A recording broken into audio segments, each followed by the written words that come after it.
Aïd Mabrouk.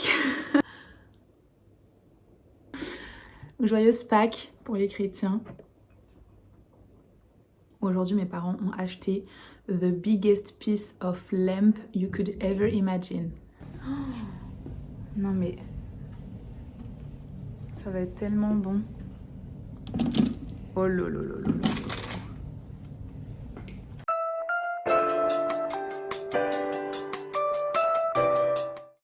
Et en fait, ça me donne envie de parler de ce que c'est d'être un enfant qui connaît plusieurs cultures. Wow. Franchement, je vais la garder celle-là. Minia. Parce que du coup, dans ma famille, on fête l'Aïd et on fête Pâques. Parce que j'ai un parent d'origine tunisienne et un parent d'origine française. Et ça fait de moi une franco-tunisienne. Je suis née en France, j'ai grandi en France, ce qui fait de moi davantage une française qu'une tunisienne. Et surtout que quand j'étais au collège, j'ai fait une classe CHAM. Est-ce qu'il y a des anciens classes CHAM ici? C'est les classes à horaire aménagé musical. Et en vrai de vrai, c'était des classes très whitewashed. Et on n'était plus beaucoup de rebeux proportionnellement dans ces classes. Alors que j'habite dans un secteur, genre dans une ZUP, où c'était majoritairement du coup des enfants d'immigrés première ou deuxième génération. Mais dans ma classe, il y avait plein de blancs et liés d'amitié du coup avec ces blancs-là. Et du coup, très tôt, j'étais quand même très whitewashed. Et j'ai grandi comme ça, petit lycée de centre-ville. Et la vie a continué. Donc j'ai conscience que je suis globalement une rebeu très francisée. Cette expression est à prendre avec des pincettes parce que j'aime pas ce qu'elle incarne.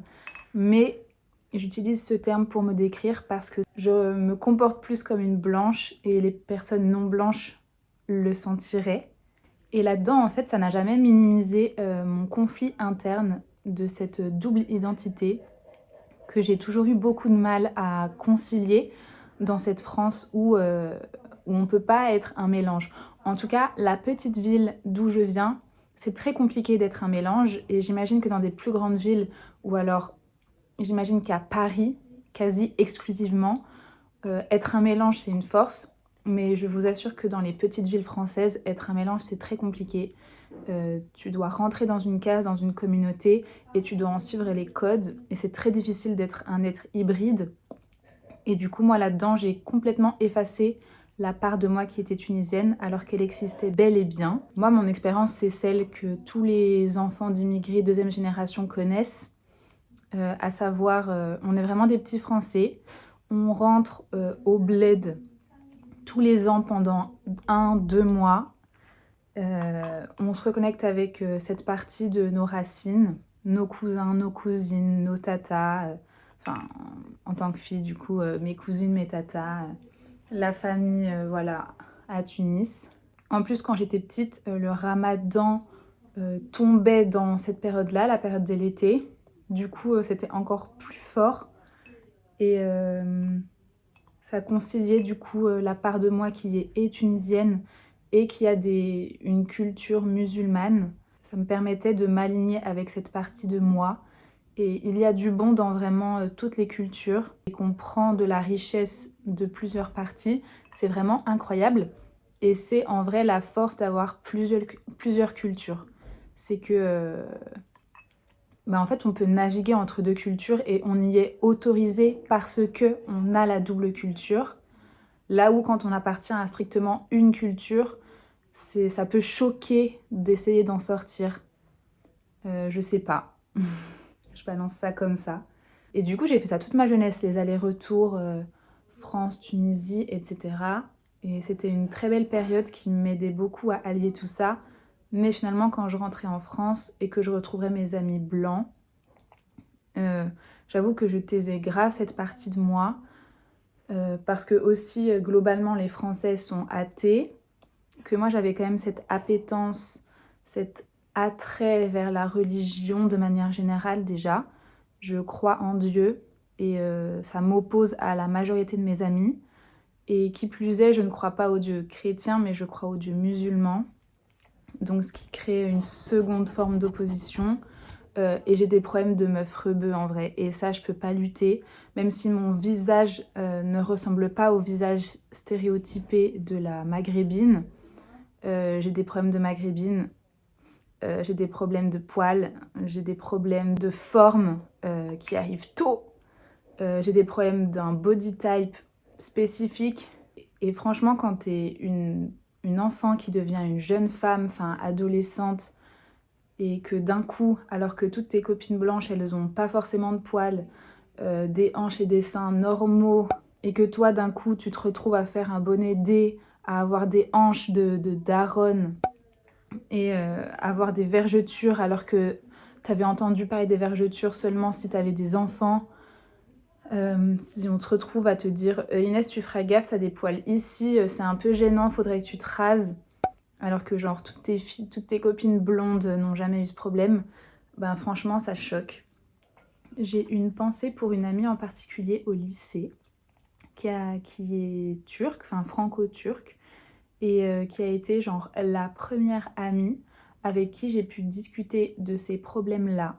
En plus c'est nul, c'est naze, c'était pas du tout le centre de nos discussions, mais le fait de savoir qu'on était deux à souffrir de ces problèmes un peu parallèles, un peu gênant en tant que femme, parce que en fait si t'es une femme et que t'as des poils, ou que t'es une femme et que t'as un corps un peu genre...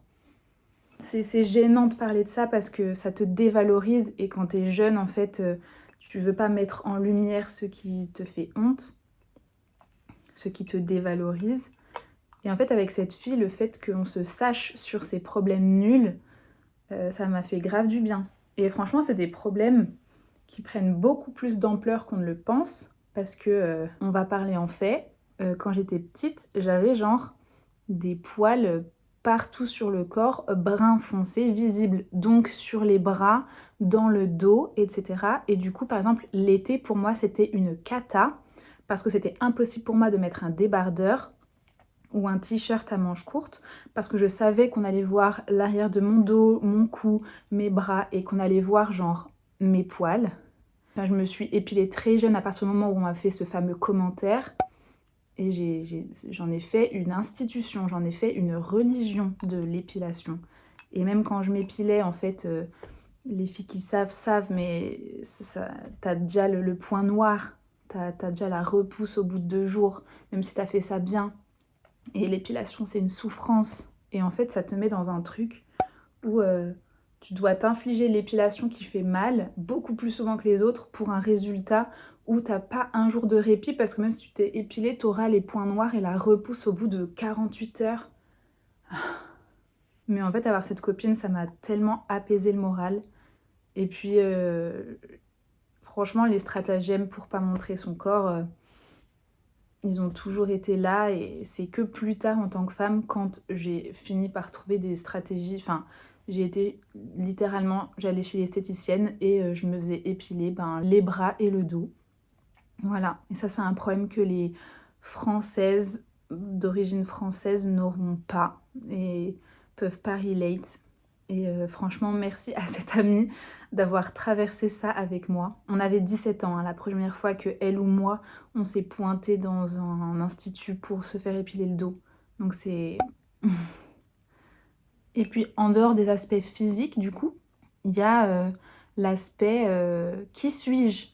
Comment est-ce que je me présente au monde? Une fois que tu sors du lycée, que tu as fini d'essayer de ressembler à tout le monde pour survivre, et dès que tu entres dans ta première année de fac et que tu découvres le monde des gens qui sont graves eux-mêmes, qui ont grave leur DA, et tu te rends compte que toi t'as rien fait de tout ça, t'as passé des années à essayer de ressembler à tout le monde, et ben en fait la question qui suis-je, elle se pose, et elle est compliquée, elle est vaste. Et qui suis-je? Franchement, je suis encore en train d'y répondre, même si 7 ans après, j'ai quand même des pistes. Et en fait, la réponse à tout ça, c'est une réponse, je trouve, qui soulage beaucoup. Et si je pouvais parler à la moi de 18 ans, c'est clairement ce que je lui dirais. Meuf, you are doing good. Genre, t'as rien de plus à faire que d'expérimenter, de tester tous les groupes d'amis possibles que tu rencontres. Et plus il y a de diversité, mieux c'est. Et franchement, suis ton instinct. Et du coup, à partir de ma première année de fac jusqu'à la fin de mes études, sachant que je me suis réorientée, donc c'était bien long, j'ai eu plein de cercles d'amis différents. Et je me suis rendu compte avec le recul de tout ce que ça avait à m'apporter. Et j'ai côtoyé genre plein de groupes sociaux différents. Et ça m'a fait grave du bien de connaître toutes ces nuances et de me rendre compte que je pouvais à la fois me fondre dans ces groupes-là et à la fois sentir des différences. Alors ça, des fois, ça fait un peu mal parce qu'à la fin de la journée, at the end of the day, on se demande mais à quel groupe j'appartiens du coup parce que j'adore chacune de ces personnes, mais il y a un moment donné où ça sonne faux. Et en fait, la vérité, c'est que cette pensée, elle était très self-centered, très je suis le centre du monde, moi, moi, moi. Et en fait, je pense que chacun d'entre nous, même quand on n'a pas ce problème de multi-identité, je pense que même un blanc dans un groupe de blancs, il va rentrer chez lui et il se demandera toujours un peu est-ce que je suis au bon endroit.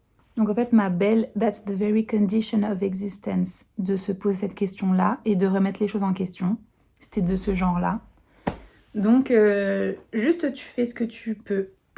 Et j'ai adoré genre puiser certains aspects de ma personnalité avec certains groupes, certains aspects de mon style vestimentaire avec d'autres, de mes coiffures, de mes make-up, de mes centres d'intérêt. Et en fait, ce mélange et le fait de m'autoriser à mélanger tout ça et à accepter que franchement, je m'entends avec des groupes qui ne s'entendraient pas entre eux. Ça a autorisé chaque aspect de ma personnalité à fleurir. Et aujourd'hui, je suis un mélange de tout ça. Ça fait de moi une personne un peu hybride, mais ça n'en fait pas moins de moi une personne qui est appréciée dans chacun de ces groupes, au même titre que n'importe qui peut être apprécié dans n'importe quel endroit.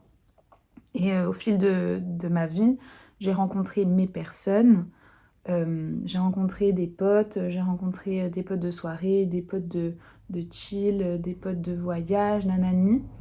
Et à chaque fois, ils éclairent une partie de moi et j'adore évoluer avec eux, chacun d'eux. Je vois dans le regard de ces personnes que plus moi, à l'intérieur, je me suis sentie alignée avec moi-même quand j'étais en train d'interagir avec eux, plus dans leur regard, je voyais qu'ils appréciaient ce qu'ils voyaient. Parce qu'en fait, il n'y a rien de mieux qu'une personne qui est à l'aise avec elle-même, même si elle est différente.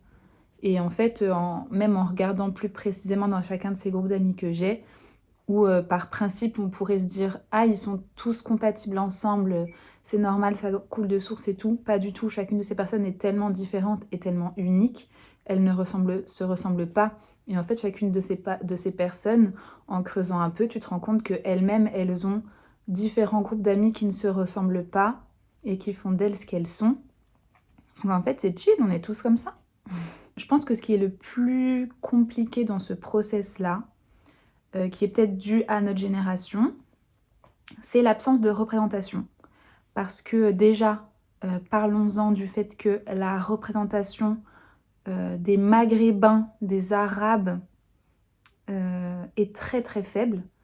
Honnêtement, la plupart des ethnicités, des stéréotypes d'ethnicité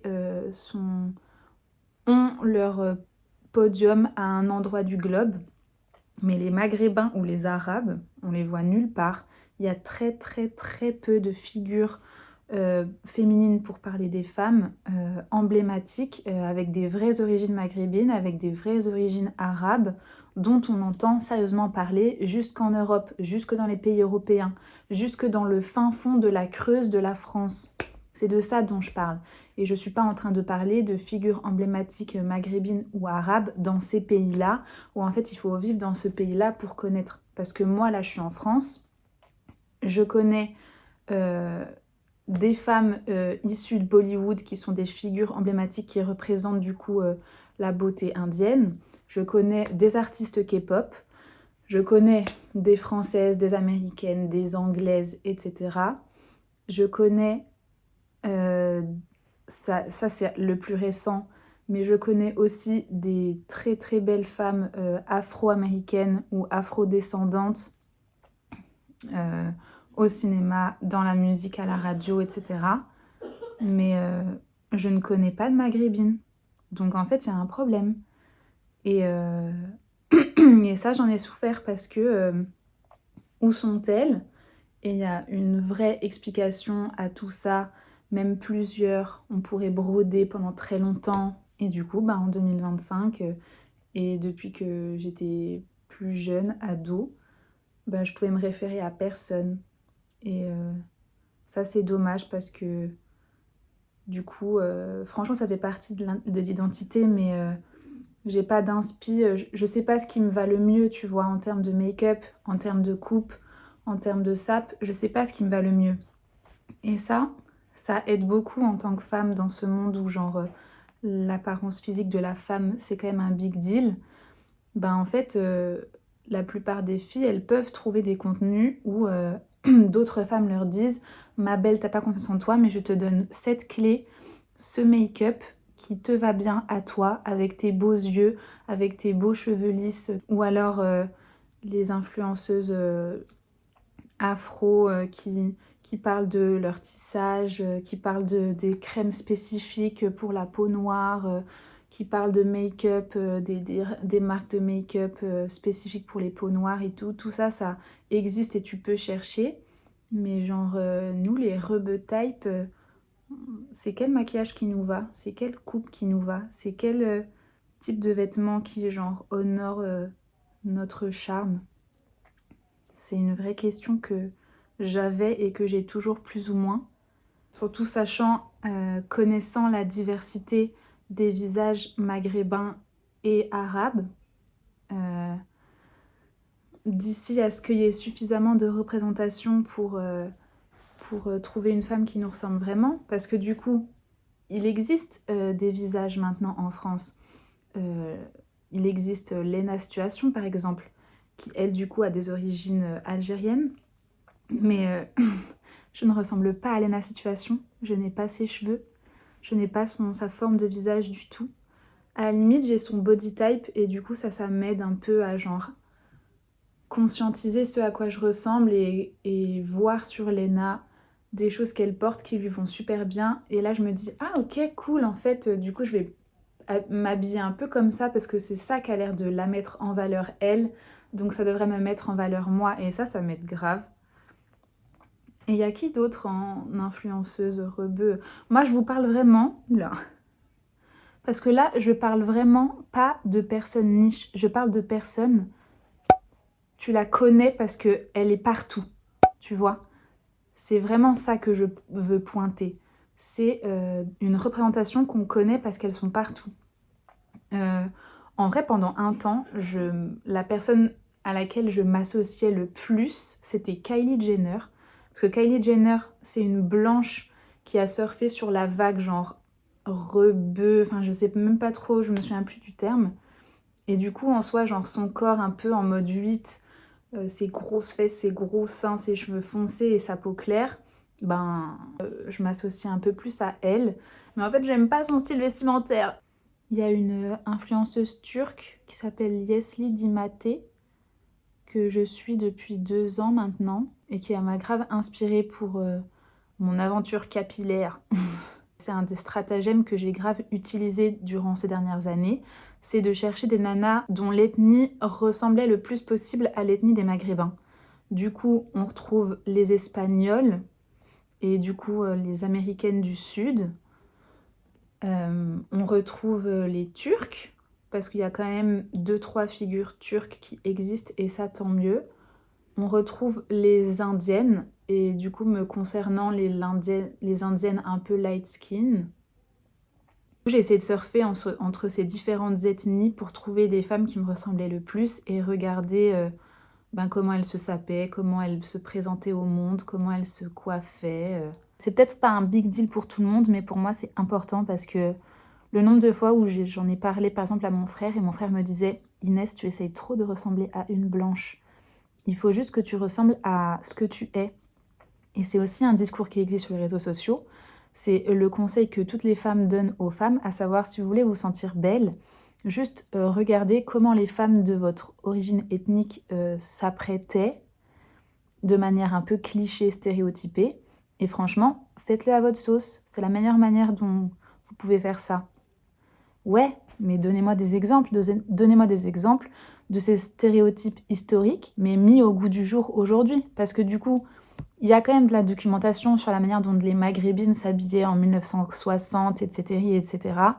Bon, déjà, il y a un peu genre l'influence du colonialisme également. Enfin, il y a plein de sujets qui s'imbriquent et tout. Ok, on a les archives, mais il n'y a aucune femme aujourd'hui qui adapte ça, qui applique ça en 2025. Donc là, en fait, c'est vraiment à l'aide de mes connaissances. C'est grave spécial d'en parler parce que c'est un sujet pour le coup qui me tient beaucoup à cœur et avec lequel je ne suis pas du tout à l'aise. J'ai hâte que la vie avance et que l'avenir parle de lui-même quant à la représentation de la femme maghrébine ou arabe dans le monde. Je vais continuer à chercher des meufs qui me donnent l'impression qu'on se ressemble et je vais m'attacher à elles et puiser ma force dans leur contenu.